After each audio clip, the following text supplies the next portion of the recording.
What's up, Brock family? It's your girl, Kaila. And it's your boy, J. Brock. And we here to answer some questions from your girl, Trinity. Hey. Oh, when did you guys meet? When I was in 10th grade? No. That's when I met you, 10th grade. I met you when you were in 9th grade and I was in 10th grade. Oh, okay. I mean, we didn't like officially meet, but we kind of like knew each other. I knew of him. And I knew of her. Yeah, but we didn't really know each other like that. So what was the spark? What created this team that y'all got going on here? Girls versus the Woodville basketball game. Oh, really? Yeah. She looked upset about something. Go ahead, tell your story. You trying to sugarcoat. Oh, you tell your story, then I tell you how I came. So I was crying basically because me and my boyfriend at the time broke up. So Jordan, being the Jordan that he is, I don't know, we just kind of talked. Hey, yo, man, you don't need to be crying over no man. He ain't say if that. he ain't treating you right, you know what I'm saying? I know somebody who will. I hit her with the smooth, what's wrong? The smooth. Nothing. And I was like, all right, well, just sit by me, and then I was just comforting her. Not with no bad intentions either, because I'm a good guy. I just was like, I just don't. She looks upset. I don't want her to be this way. Something special about her, and she doesn't need to be feeling like this, being as special as she is. So. Legit. That's about right. Yeah. I agree with that story. Next question. I have the understanding that you guys were once both in the secular world. But when did your relationship make the switch to a holy institution? Well, to me, it had to be broken first before us to be put back together by God. And it happened at a conference that she invited me to, in the midst of us not being close at all. So. Yeah, I mean, it was nothing but God, really, because we weren't really talking. Like, we weren't together, but I still invited him. And we were talking still almost every day, but with bad intentions. We basically hated each other, but could not stop talking to each other. Yeah. So we really loved each other, but didn't really acknowledge it. Yeah, so the relationship made the turn definitely at CGC 2017. Yeah, Christian conference. And it's legit. Y'all should try it. y'all should try making that switch. Yeah, it got me my lady back, so it's something good there. Plus you got God. Plus you got God. I mean, can't lose. Can't lose. What is the best thing for each of you about being with the other person? I definitely say like feeling a sense of like protection from him. Like knowing that I can call him whenever, like wherever. Like it's been plenty of times that like he be in class and I just like, can you come? I need you, and he just comes. Like he's just there all the time. And it's like I feel like a sense of protection, which I love. What about you? And for me, I just feel like I got somebody who's always there for me. I used to have problems with like trusting people, or problems with letting people in, really, like giving somebody genuine feelings. So I feel like I got a best friend now. I always got a listening ear, and I always got somebody who invests in me emotionally. And before, where I would only kind of invest in myself and check on myself, now I got like the me in another body. So it's awesome. It's just like, that's the whole reason I fell in love with her. She was the girl version of me. So it's just like, you can't lose when it's like, it's the same as loving yourself when you got somebody who's just like you. True. So. What is the hardest thing about being with each other? Communication. Yeah. Communication. Yeah. For both of you? Yeah. Yeah, I would say communication, because I mean, like, we have two different type of communication styles. Like, he's definitely more outward with his emotions. Yeah, if I don't like something, I'm gonna say, I don't like this, it needs to be like this, we need to correct that immediately. Or if I'm upset, I'll say, I'm upset. Or if something bad happens, I'll say, that was bad, like immediately. Yeah, but it's just like sometimes I feel like I need a sense of not being corrected in the moment. Like if it's like a heated moment and you're like, like correcting this and that, and I'm just like, can we wait until I'm good first and then start? But I mean, yeah, I would book, because it's just two different styles of communication. And then I feel like sweeping stuff under the rug is just dangerous. So we just got, I need this and she needs that. So we just got to kind of meet in the middle. Yeah. How long have you guys been together? Like 3 years? Yeah. About 3 years. We got together in my junior year. My junior year. And then I'm a sophomore in college now, so that's 3 going on 4 around that time. Feels like way longer though. Way longer. Do we hear wedding bells sometime in the future? Of course. Most definitely. Yes. Most definitely. You know, it's the will of God. How does it feel being godparents? Amazing. God. We love her. We love it. It's awesome. It's like, you know, we don't have the full responsibilities, but we can pop in and be awesome. It's I good. love being a godparent. I just met her today, but I love being a godparent so much. Like, it's just the best feeling ever. Like, I never thought that I'd be a godparent. It's like a cure to baby fever without having to get your own child. It's awesome. It's like if you feel like you really just love babies, oh, I need one, get a godchild. Plus, it's like we're gonna be there like her whole entire life. So it's like we gonna like build this relationship with her. She's gonna be able to come to us, stay with us. When we have our own kids, she gonna be like, oh, this and that. Like, it's just I be thinking like years ahead. Yeah. So it's just, and then we get to buy her stuff. Take her to the park, get her ice cream. Yeah. I'm gonna go stay with my godmom because I don't like the way you acting right now, mom. I'm like, Nisa, just Trinity, just go ahead and just send my god baby over. I know she's right. She gonna spoiled, call us and not say nothing to you. Well, godmama said I could come over, so. Well, my goddaddy always get me that. And they told me I look good holding her. So. What are your plans for the future? As individuals and then as a couple?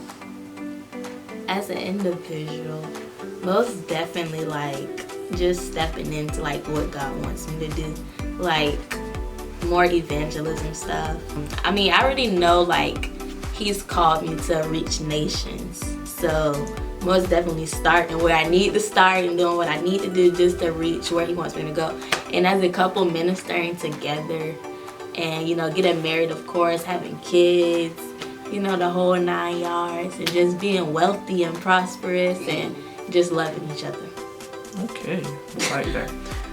I'm just going to tell you I'm a prophetic pastor. Because he said, you know, my thing right now is just loving on the Lord as well and just, you know, walking into my ministry. I've been preaching a lot lately. Been, you know, trying to sharpen these prophetic gifts, and the Lord has really just been using us, and He's showing us glimpses of what we're gonna have later on, because lately we've been doing deliverance in our ministry, and me and her been working hand in hand, and we kind of popped it off. We started it off, and it wasn't even in the church, in the home, just, you know, doing ministry everywhere that we go.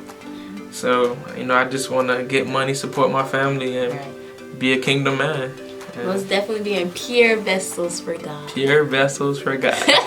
Speaking of purity, yes. So how is it? How is it? Journey. How is that for you guys? I mean, to me, it's becoming easier. I don't know for you, but yeah, I mean, like we haven't like been doing like, and that's the best feeling to me. Like just being able to be together, have fun, but not taking it too far. Yeah, the enemy has no hold on you. He can't say you've been doing this, you've been doing that, so you feel guilt free in your ministry. Right. Yeah. Ooh, I like that. Right. Yeah, it's the best thing to do, because like I know a lot of people think that it's lame or they feel like they can't do it because they've already started it. But I mean, we were in it and we've got out of it by the grace of God, and because we wanted to. Like, you have to want to, and then God will help you with the rest. Like, it'll be a breeze. Like, once you really, you know, discipline yourself to live that lifestyle, if you want to, but you should. You should want to. You gotta think about purity like a cup. Like, you know, God wants to use us. He wants to use us to carry His Spirit. So imagine if you was about to pour your favorite drink into a cup, but the cup is dirty. You don't want to pour what you have into that cup. So God doesn't want to pour His Spirit into, you know, us because we're dirty. So we got to be pure so God can pour everything that He has into us. Right. And praise God. And purity isn't just about not doing stuff. And like, because I know, like, when I was in the world, I would do this and that. I'd be like, oh, but I'm still a virgin, though. Like, I would take it as far as I could and be like, oh, I'm still a virgin, though. Purity isn't about just saying, oh, I haven't been doing stuff. It's about living a lifestyle of purity in every single area. Like, not just with sexual things, but with every single aspect of your life. Purity in the way you treat people. Purity in the way that you look and, you know, carry yourself. You know. Yeah, purity is so much more than just not doing sexual things. It's the whole 9 yards, and it's just living how God wants us to live, which is pure with all people everybody. So what would you guys say to the couple that wants to make the change to a more cleaner relationship with God? Best decision of your life. It'll seem hard at first because when you getting rid of something and stepping into something you don't know what you're trading in, because when you giving up something, God is giving you something, but you don't know what it is, so you can't compare it. Well, I like doing this, but it's bad, and I like God, but I don't know what He's giving me. Right. So it's hard to give it away, but that's the whole point of faith. You give away the bad stuff because you know it's bad, and then you wait on the good stuff. You don't wait just to see if it's better than the bad stuff so you can run back to the bad stuff. Just know that everything God has for you is better than what you had before you had God. Right. And I would most definitely say, like, be ready to sacrifice. And like, it's about how important it is to you. Like, maybe sometimes y'all won't be able to be in a room alone, or sometimes you won't be able to lay down in a bed or on the couch or whatever. So most definitely being led by God in everything that you do, just because, I mean, when you mess up, it doesn't feel great. So it's like, just be ready to put yourself in a position where you won't mess up. Like, maybe go out more. Like, me and Jordan started cooking together. Like, and that was fun. Like, it's just something fun that you can do. You can have fun, and you're not putting yourself in a position to mess up. So, I mean, finding alternative things to do rather than just having nothing to do at all. Because idle time is most definitely when, like, open doors. My favorite thing to say is be proactive and not reactive, because when you mess up and you're trying to fix it, it's hard. But when you say, well, let's do this now so we don't do this later. Right. That's the best thing you can do in your relationship. Well, let's stop having sex before marriage now, because then once I'm pregnant or once somebody finds out, it'll be harder to be reactive and fix it. So if we stop it now, we'll never have to be reactive because we were proactive. So it's better to fix your things now than when you're forced to fix it because people have eyes on it now. Yeah. Like, subscribe, comment, share it to your friends. If y'all like to see more videos, just comment below and tell us topics and everything that you want us to do, and we'll most definitely do it. Thanks for watching. Bye. See. So y'all don't know what to have, so y'all try to overstep in our relationship. And the thing is, when we first got together, that was a term of endearment. I don't know what y'all do in y'all's relationship, but that's not, man, we don't do that here. See, y'all don't even know how it is when the cameras turn off. Because when the cameras turn off, y'all don't even know what be going on. So I just need, y'all only see like 10 minutes of our life. 10 minutes out of a million hours, 1,000 days. Just chill. Like, do you call me that when we off camera? Duh. And listen, baby, don't even waste your breath talking. He don't call me that. You gotta explain nothing to y'all. This is fun. You fun. You gotta get in here. Record. What's up? No, it is been recording the whole time. Look at you.